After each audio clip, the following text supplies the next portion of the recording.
నమస్తే. ఇన్నాళ్ళు నన్ను సపోర్ట్ చేస్తూ, ఎంకరేజ్ చేస్తూ మీ ప్రేమని నాకు అందిస్తున్న ప్రతి ఒక్కరికి కృతజ్ఞతలు. అలాగే ఈ వీడియో కూడా ఖచ్చితంగా మీకు ఉపయోగపడుతుంది. లైక్, షేర్ అండ్ సబ్స్క్రైబ్ చేసి మీ సపోర్ట్‌ని నాకు అందించండి. అలాగే ఈ వీడియో పట్ల మీకున్న అభిప్రాయాన్ని కామెంట్ సెక్షన్‌లో కామెంట్ చేసి తెలియజేయండి. ఇప్పుడు వీడియోని చూద్దాం. ఓం శ్రీ గణేశాయ నమః. ఓం శ్రీ విష్ణురూపాయ నమః శివాయ. నమస్కారమండి. 2024 జూన్ మాసంలో ద్వాదశ రాశుల వాళ్ళకి ఈ మాసమంతా ఎలా ఉందో తెలుసుకుందాం. దానికన్నా ముందు ఎవరైతే ఈ వీడియోని చూస్తున్నారో లైక్ చేయండి, షేర్ చేయండి, సబ్స్క్రైబ్ చేసుకోండి. మరియు ఈ ఒక మాసంలో గ్రహ సంచారం ఎలా ఉందో తెలుసుకుందాం. ఈ ఒక మాసంలో రాహు మీనరాశిలో సంచారం, కేతు కన్యా రాశిలో సంచారం, శని కుంభరాశిలో సంచారం. అయితే ఈ ఒక శని భగవానుడు ఈ మాసం 30వ తేదీ నుంచి వక్రించి సంచారాన్ని ప్రారంభం చేయబోతున్నారు. గురువు వృషభంలో సంచారం. ఈ మాసంతో గురు మనకి ఉదయిస్తున్నాడు, అంటే మౌఢ్యమి నుంచి బయటకి వస్తున్నాడు. సూర్యుడు జూన్ 15వ తేదీ వరకు వృషభంలో సంచారం, తదుపరి మిథున రాశిలో సంచారం. కుజుడు ఈ మాసమంతా కూడా మేషరాశిలో సంచారం. శుక్రుడు వృషభ మిథున రాశిలో సంచారం. బుధుడు మిథున కర్కాటక రాశిలలో సంచారం. ఇక్కడ శుక్ర మౌఢ్యమి అనేది ఇంకా కొనసాగుతుంది. జూలై 11వ తేదీ వరకు కూడా శుక్ర మౌఢ్యం అనేది ఉంటుంది. అయితే గురు మాత్రం ఉదయిస్తున్నాడు. ఇక్కడ ముఖ్యంగా ప్రేక్షకులకు ఒక సందేశాన్ని ఇవ్వాలనుకుంటున్నానండి. చాలా మందికి ఇప్పుడు గురుబలం వచ్చేసింది, బాగా అవుతుంది అని చెప్తున్నారు. బట్ మాకేమీ మంచి జరగట్లేదు అని కొంతమంది కామెంట్స్ పెట్టడం చూస్తున్నాము. అయితే ఇక్కడ మెయిన్ అండి, అష్టక వర్గ బిందువులు ఇంపార్టెంట్, మరియు దశాభుక్తి కూడా ఇంపార్టెంట్ అండి. ఇప్పుడు మేషరాశి వాళ్ళకి గురుబలం వచ్చింది, అంటే ద్వితీయ స్థానంలో గురువు గారి సంచారం జరుగుతున్నది.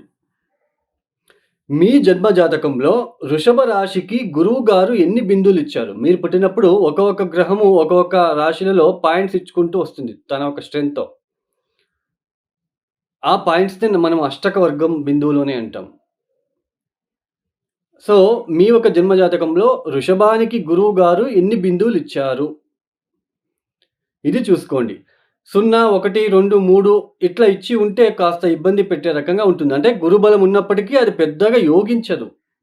అయితే 3 కన్నా ఎక్కువగా ఉంటే ఆ ఒక గ్రహం అనేది స్ట్రెంగ్త్ అనేది బాగా బలం అనేది ఉంటుందని అర్థం.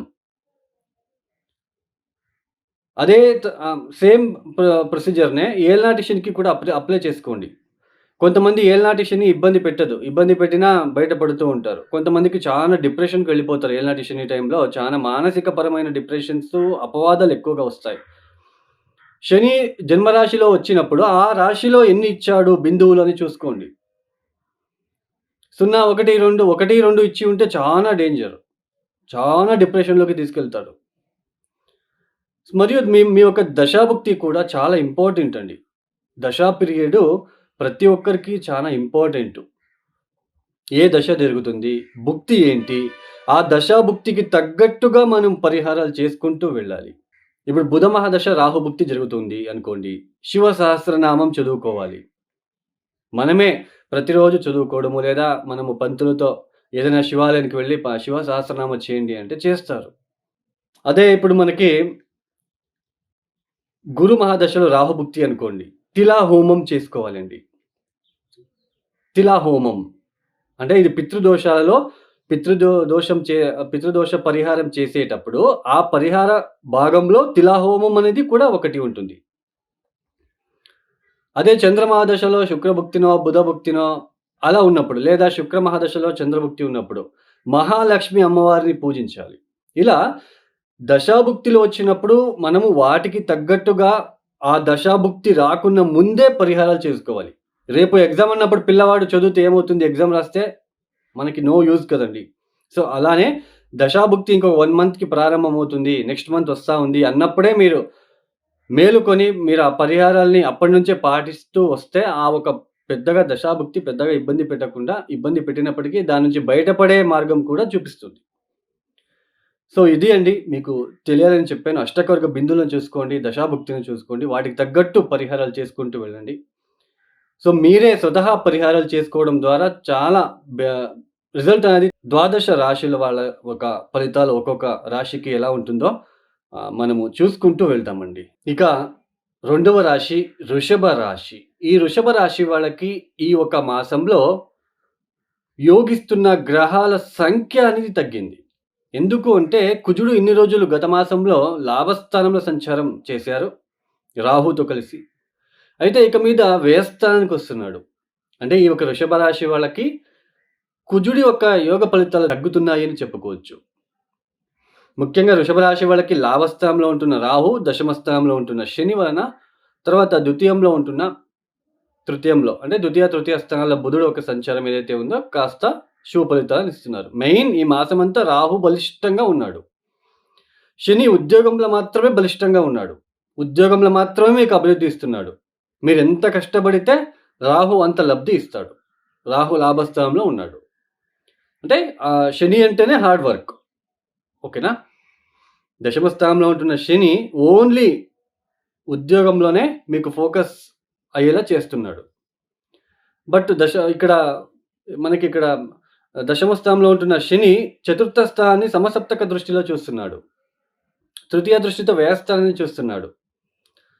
అంటే ఒక హ్యాపీనెస్, కంఫర్ట్ అన్నీ లేకుండా కష్టపడి పనిచేసే ఒక సమయం ఇది మీకు యాక్చువల్లీ. ఎందుకంటే గురుబలం కూడా లేదు.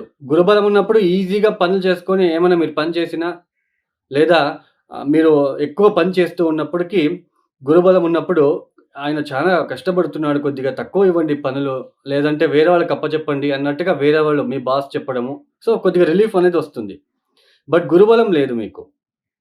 సో, దశమ స్థానంలో ఉంటున్న శని చతుర్థాన్ని, వ్యయాన్ని చూస్తున్నాడు. తర్వాత సప్తమాన్ని చూస్తున్నాడు మీ యొక్క జన్మరాశి నుంచి.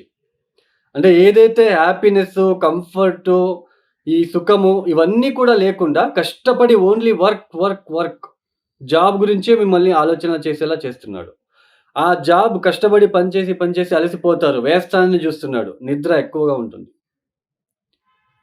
సో, ఇది అండి. ఇలా ఉంటుంది. మెయిన్ రాహు మీకు లబ్ధి ఎక్కువగా ఉంటుంది. శని మనకి శుభ ఫలితాలను ఇస్తున్నాడు. అంటే వృషభ రాశి వాళ్ళకి ఉద్యోగంలో వచ్చే ఆదాయానికైతే ఇబ్బందుండదు. అయితే ఎక్కడ ఇబ్బంది ఉంటుంది? మీ యొక్క రాశ్యాధిపతి అయిన శుక్రుడు అస్తంగతంలో ఉన్నాడు. పైగా జన్మ గురు, జన్మ సూర్యుడు. జూన్ 15వ తేదీ వరకు జన్మ సూర్యుడు.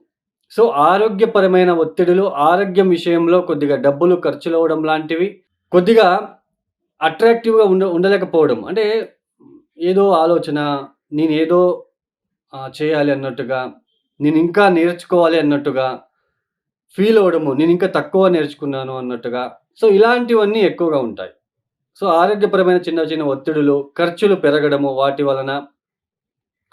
సో, ఇలాంటివన్నీ ఎక్కువ చూడాల్సి ఉంటుంది. లేదా చ గురువు పంచమ దృష్టితో ఆయన పంచమ స్థానాన్ని, కేతు ఎక్కడైతే ఉన్నాడో ఆ స్థానాన్ని చూస్తున్నాడు కాబట్టి సంతానం విషయానికి డబ్బులు ఎక్కువ ఖర్చయ్యేలాగా చేస్తూ ఉంటాడు. అది పిల్లలు డెలివరీ అయినప్పుడు ఎక్కువ ఖర్చులు కావడము, వాళ్ళకి హెల్త్ పరంగా ఖర్చులు కావడము, వాళ్ళకి చదువుల పరంగా ఖర్చులు కావడము. సో, ఇలా కూడా మనకి ఖర్చులు ఎక్కువగా పెరిగే సూచనలుంటాయి. అయితే ఇక్కడ మనకి ముఖ్యంగా ద్వితీయ స్థానంలో మనకి బుధుడు తృతీయ స్థానంలో కూడా సంచారం చేస్తున్నాడు. మనకి డబ్బుకి లోటు ఉండదు. కుటుంబ పరంగా కూడా కొన్ని అప్పుడప్పుడు కొంచెం మనస్పర్ధలు ఇవన్నీ కూడా ఉంటాయి. ఎందుకంటే శుక్రుడే అస్తంగతం అయ్యాడు కాబట్టి జన్మగురు మీకు నచ్చని పనులు చేయడం లాంటివి, కుటుంబంలో అలాంటివి చూడడము. సో, మీకు కోపం లాంటివి ఎక్కువగా ఉంటుంది. ఉద్యోగానికి ఇబ్బంది ఉండదు. వచ్చే లాభానికి ఇబ్బంది ఉండదు. చిన్న ఆరోగ్య సమస్యలు, ఆరోగ్యం విషయంలో ఇబ్బందులు, ఒత్తిడులు, మానసిక ఇబ్బందులు, గందరగోళం అయ్యే సూచనలు. ఏ పని చేయాలో ఇంకా పని ఉంటుంది కదా అన్నట్టుగా ఫీల్ అవ్వడము. ఏ పని చేయాలో అన్న ఒక ఆలోచన. సో, ఇవన్నీ తర్వాత భార్యాభర్తల మధ్య కొన్ని అప్పుడప్పుడు మనస్పర్ధలు, కొన్ని శరీరానికి సంబంధించిన కంఫర్ట్ తగ్గిపోవడం లాంటిది కూడా మీరు చూడవచ్చు. ఈ యొక్క వృషభ రాశి వాళ్ళు తప్పనిసరిగా కంటిన్యూయస్‌గా 27 రోజులు గనక మీరు 27 రోజులు లేదా 21 రోజు కొన్ని శనగలను నానబెట్టి బెల్లం కలిపి పూజ చేసి దత్తాత్రేయ స్తోత్రాలు చదువుకొని, దత్తాత్రేయ స్తోత్రాలు మాత్రం చదువుకోండి. గురుగ్రహ మంత్రం వద్దు. ఆయన్ని కూల్ చేయాలి అంటే మీరు దత్తాత్రేయని మీరు వేడుకోవడం మంచిది. దత్తాత్రేయ స్తోత్రం చదువుకొని ఏదైతే శనగలు నానబెట్టి ఉంటారో బెల్లం కలిపి వాటికి కూడా పూజ చేసేసి, గోచారంలో ఉంటున్న జన్మ గురు దోష నివారణ వల్లని మొక్కుకొని తీసుకొని వెళ్ళి ఎద్దులకి తినిపించండి. 21 డేస్ చేయండి. ప్రతిరోజు శివ సహస్రనామం చదువుకోవడము, వీలైనప్పుడల్లా గురువారం కానీ, సోమవారం కానీ శివుడికి పసుపు నీళ్లతో అభిషేకాలు లాంటివి చేయించుకోవడం ద్వారా, మరియు సుబ్రహ్మణ్య కరావళంబ స్తోత్ర పారాయణం మరియు హనుమాన్ చాలీస రాత్రి పడుకునే ముందు హనుమాన్ చాలీస చదువుకోవడం పడుకున్నట్లయితే మంచిది. ఈ యొక్క వీడియో మీకు నచ్చి లైక్ చేయండి, షేర్ చేయండి, సబ్స్క్రైబ్ చేసుకోండి. సర్వే జనో సుఖినో భవంతు. ధన్యవాదములు.